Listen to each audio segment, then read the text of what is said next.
So then, the Cypriot Parliament is now due to vote on the proposed cuts on Wednesday at about 1600 GMT. But for now, let's get some perspective, shall we, on the levy with the United Kingdom Independence Party MEP Nigel Farage. Mr Farage, evening to you. Every bailout, of course, comes with strings attached. It's never easy. But can Cyprus afford the price the EU set here?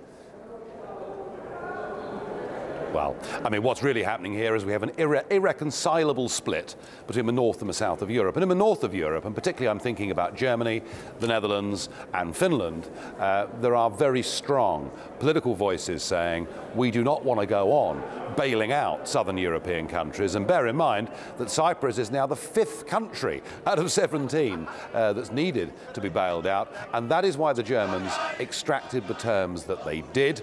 But I must say, even in my direst predictions in this Parliament over the years about the way the EU bosses were behaving, never did I think that they would, in a completely unprecedented manner, resort to stealing money from people's bank accounts. Well, it's because the EU can't afford to. It can't afford Cyprus to fail, can it? Look at the jitters that have already happened over what's gone on in the last couple of days.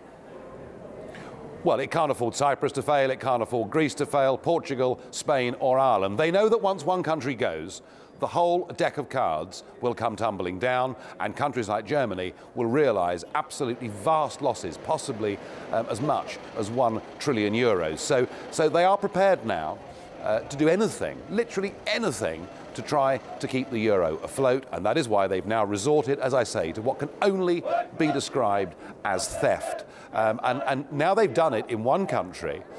They're quite capable of doing it in Italy, Spain, Portugal or anywhere else. And the message that sends to people who've got savings in banks in those countries, certainly if I was them, is get your money out while you can.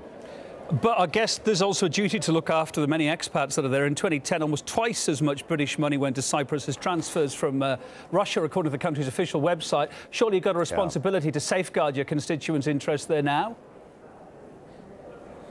Well, I mean, what the British government have said is that they will stand surety for the British Army soldiers and Air Force people. What about all the expats expats who have been living there 20, 30 years?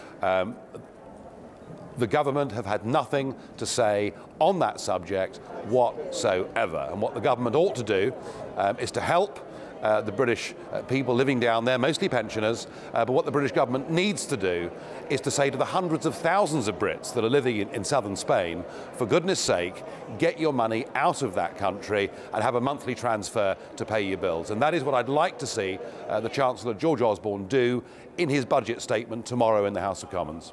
What sort of message is this sending to foreign investors? I mean, essentially, they're being taxed to cure a crisis that they had no part in causing, aren't they?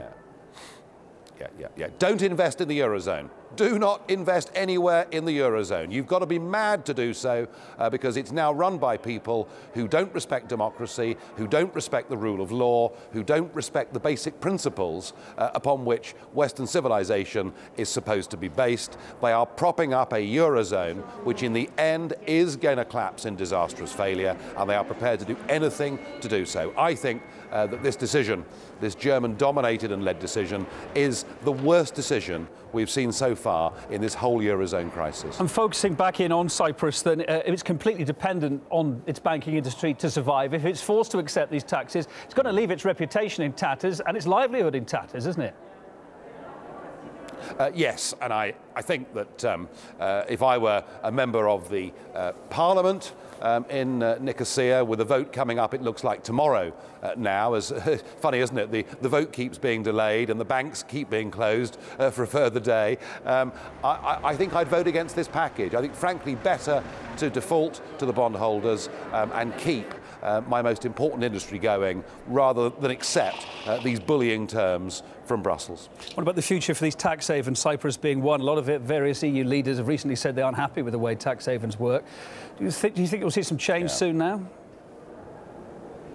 Well, I mean, the EU have been unhappy about so-called tax havens for a very long time, ironically, whilst continuing to turn a blind eye to many activities that go on in Luxembourg. I mean, look, Cyprus finds itself right now in a very difficult, desperate position, but I would say better to officially go bankrupt, to default on international bond obligations, and to do their best to keep a banking industry and to keep some confidence in that country.